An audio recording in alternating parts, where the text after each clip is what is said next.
కరీంనగర్ జిల్లా హుజూరాబాద్ మున్సిపల్ ఎన్నికలను రద్దు చేయాలని బీఆర్ఎస్ ఎమ్మెల్యే పాడి కౌశిక్ రెడ్డి డిమాండ్ చేశారు. బ్యాలెట్ బాక్సులు భద్రపరిచిన స్ట్రాంగ్ రూమ్కు వేసిన తాళాలు ఏమయ్యాయని ప్రశ్నించారు. నిష్పక్షపాతంగా వ్యవహరించాల్సిన రాష్ట్ర ఎన్నికల కమిషన్ అధికారులపై ఎందుకు చర్యలు తీసుకోలేదని ప్రశ్నించారు. అధికార కాంగ్రెస్ పార్టీ రిగ్గింగ్కు పాల్పడిందని ఆరోపించారు. ఈ అంశంపై రాష్ట్ర ఎన్నికల కమిషన్ హైకోర్టును ఆశ్రయిస్తామన్నారు.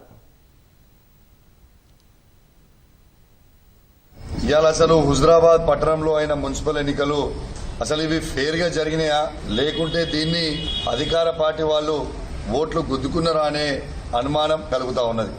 ఓట్లు సీల్ అయిపోయిన తర్వాత స్ట్రాంగ్ రూమ్ ఓపెన్ చేసే రోజు ఆ స్ట్రాంగ్ రూమ్ కీజ్ లేవు అని ఇక్కడ ఉన్న అధికారులు చెప్పడం, గడ్డపార పెట్టి ఆ డోర్ పగలగొట్టాల్సిన అవసరం ఏమొచ్చింది? అసలు కీజ్ ఎట్లా పోయినాయి? దాని మీద ఎలక్షన్ కమిషన్ ఉన్న అధికారులు ఇవాళ దాకా చర్యలు ఎందుకు తీసుకోలేదు? ఆ డోర్ పగలగొట్టేటప్పుడు దాని ముంగటున్న సీసీటీవీ కెమెరా ఫుటేజ్ ని, ఆ క్లిప్ ని ఎందుకు బీకినరు?